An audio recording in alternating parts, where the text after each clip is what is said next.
Assalamualaikum warahmatullahi wabarakatuh. Selamat pagi semuanya. Gimana kabarnya hari ini? Semoga kita semua selalu dalam keadaan sehat walafiat. Amin ya robbal alamin. Pada pertemuan sebelumnya, kita sudah membahas materi mengenai mengembangkan isi teks eksposisi. Untuk pertemuan kali ini, kita akan melanjutkan materi sebelumnya. Hari ini kita akan membahas materi yaitu C. Menelaah struktur dan kebahasaan teks eksposisi. Namun, sebelum memulai pembelajaran hari ini, alangkah baiknya mari kita awali dengan membaca doa menurut agama dan kepercayaan masing-masing. Berdoa dimulai. Berdoa selesai. Pada materi ini, yang pertama yang akan kita bahas adalah mengungkapkan struktur teks eksposisi. Teks eksposisi merupakan teks yang dibangun oleh pendapat atau opini. Struktur teks eksposisi meliputi 3 bagian. Bagian pertama adalah tesis atau pernyataan pendapat. Bagian yang kedua adalah argumentasi. Dan bagian yang ketiga adalah penegasan ulang. Yang pertama adalah tesis atau pernyataan pendapat, memiliki pengertian yaitu bagian pembuka dalam teks eksposisi. Bagian tesis ini berisi pendapat umum yang disampaikan penulis terhadap permasalahan yang diangkat dalam teks eksposisi. Selanjutnya ada argumentasi. Argumentasi merupakan unsur penjelas untuk mendukung tesis yang disampaikan. Argumentasi dapat berupa alasan logis, data hasil temuan, fakta-fakta, bahkan pernyataan para ahli. Argumen yang baik harus mampu mendukung pendapat yang disampaikan oleh penulis atau pembicara. Dan yang terakhir adalah penegasan ulang. Penegasan ulang yaitu bagian yang bertujuan menegaskan pendapat awal serta menambah rekomendasi atau saran terhadap permasalahan yang diangkat dalam teks eksposisi. Selanjutnya ada membandingkan kebahasaan 2 teks eksposisi. Dalam teks eksposisi, banyak digunakan istilah yang sesuai dengan bidang permasalahan yang dibahas. Istilah merupakan kata yang dengan cermat mengungkapkan makna konsep, proses, keadaan, atau sifat yang khas dalam bidang tertentu.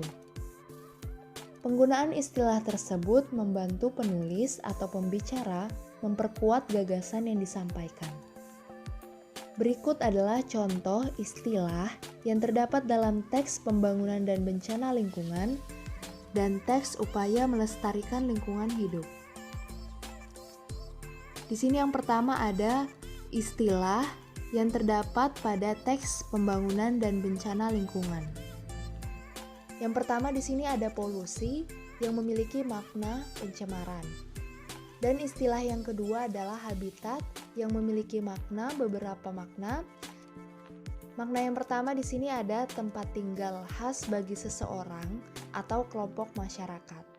Makna yang kedua dari bio yaitu tempat hidup organisme tertentu atau tempat hidup yang alami bagi tumbuhan dan hewan atau lingkungan kehidupan asli.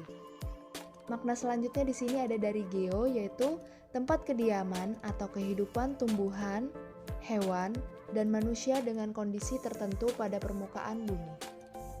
Istilah yang terdapat dalam teks eksposisi upaya melestarikan lingkungan hidup. Di sini ada 2 contoh istilah. Yang pertama di sini ada rekonsiliasi yang memiliki makna menurut Kamus Besar Bahasa Indonesia yaitu perbuatan memulihkan hubungan persahabatan ke keadaan semula atau perbuatan menyelesaikan perbedaan. Nah, makna dari rekonsiliasi pada teks eksposisi perubahan untuk dapat mencegah dan meminimalisasi efek yang lebih besar. Jadi, sikap rekonsiliasi dari pihak manusia dapat memungkinkannya melakukan perubahan demi kenyamanan di tengah-tengah lingkungan hidupnya. Dan contoh istilah kedua yang ada pada teks eksposisi upaya melestarikan lingkungan hidup adalah konsep. Maknanya di sini adalah ide atau pengertian yang diabstrakkan dari peristiwa konkret. Maksud konsep pada teks eksposisi yang berjudul Upaya Melestarikan Lingkungan Hidup ini tertulis di sini ada berbagai fakta kerusakan lingkungan hidup yang terjadi di tanah air adalah hasil dari suatu pergeseran pemahaman manusia tentang alam. Cara pandang tersebut melahirkan tindakan yang salah dan membahayakan. Misalnya, konsep tentang alam sebagai objek. Konsep ini memberi indikasi bahwa manusia cenderung untuk mempergunakan alam seenaknya. Berdasarkan kenyataan demikian, diperlukan suatu perubahan konsep baru. Konsep yang dimaksud adalah melihat alam sebagai subjek. Konsep alam sebagai subjek berarti manusia dalam mempergunakan alam membutuhkan kesadaran dan rasa tanggung jawab. Di sini seharusnya manusia dalam hidupnya dapat menghargai dan mempergunakan alam secara efektif dan bijaksana.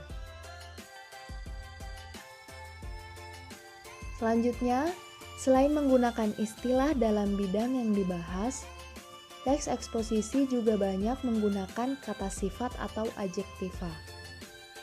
Adjektiva merupakan kata yang menerangkan nomina atau kata benda dan secara umum dapat bergabung dengan kata lebih dan sangat. Perhatikan contoh adjektiva yang terdapat dalam teks pembangunan dan bencana lingkungan dalam tabel berikut. Di sini adjektivanya ada kata serius. Serius memiliki makna leksikal yang pertama di sini adalah berarti sungguh-sungguh. Dan yang kedua adalah gawat, genting, karena menghadapi bahaya, resiko, akibat, dan sebagainya yang mungkin terjadi. Selain menggunakan adjektiva dalam teks eksposisi, dapat kita temukan perubahan jenis kata karena afiksasi atau pengimbuhan. Afiksasi merupakan suatu proses di mana kata dasar berubah jenis katanya. Jenis kata tersebut adalah verba atau kata kerja, nomina atau kata benda, dan adjektiva atau kata sifat. Di sini ada beberapa contoh kata-kata yang terdapat dalam teks eksposisi yang sudah mengalami pengimbuhan. Kata yang pertama ada penipisan. Kata penipisan ini jenisnya adalah nomina. Imbuhannya adalah pe dan an. Kata dasar dari penipisan adalah tipis dan jenisnya adalah adjektiva. Selanjutnya ada kepunahan. Kepunahan ini jenisnya termasuk dalam nomina. Imbuhannya adalah ke dan an. Kata dasar dari kepunahan adalah punah. Jenis dari kata dasar punah ini adalah adjektiva. Dan yang terakhir, contoh yang terakhir di sini adalah kerusakan. Kata kerusakan termasuk dalam jenis nomina. Imbuhannya adalah ke dan an. Kata dasar dari kerusakan adalah rusak. Dan jenis dari kata rusak adalah adjektiva. Dalam teks eksposisi banyak digunakan kalimat verbal, yaitu kalimat berpredikat verba. Kalimat lainnya, kalimat nominal, kalimat berpredikat nomina, adjektiva, numeralia, atau adverbia jarang digunakan dalam teks eksposisi. Di sini ada contoh kalimat verbal. Yang pertama ada bumi saat ini sedang menghadapi berbagai masalah lingkungan yang serius. Dan jenis kalimat verbalnya adalah kalimat aktif transitif. Dan yang kedua di sini ada contoh kalimat masalah lingkungan di atas merupakan masalah serius yang harus segera diatasi. Dan jenis kalimat verbalnya adalah kalimat aktif intransitif. Apa sih kalimat aktif transitif dan kalimat aktif intransitif? Kalimat aktif transitif adalah kalimat yang memiliki atau menghadirkan fungsi objek. Kalimat aktif transitif biasanya berawalan me atau men. Kalimat ini berupa kalimat aktif yang dapat diubah ke dalam kalimat pasif. Di sini ada contohnya. Kalimat aktif, setiap siswa harus memiliki sifat terpuji.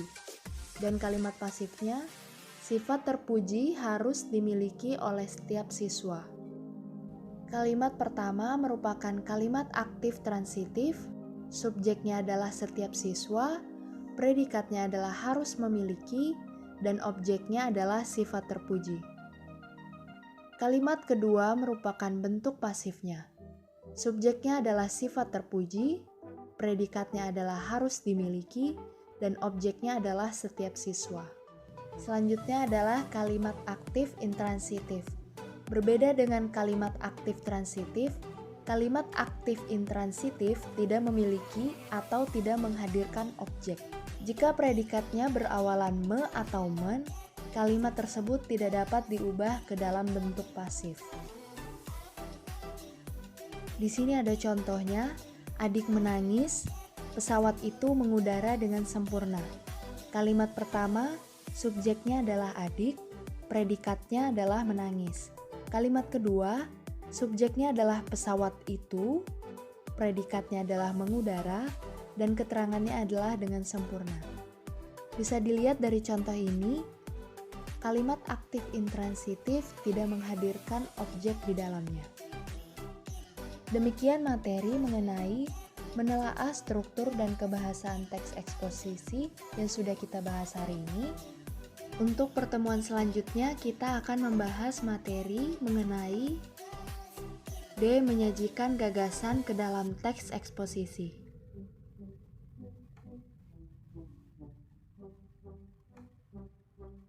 Sekian dan terima kasih. Tetap semangat dan selalu jaga kesehatan. Saya akhiri pembelajaran hari ini. Sampai jumpa di pertemuan minggu depan. Wassalamualaikum warahmatullahi wabarakatuh.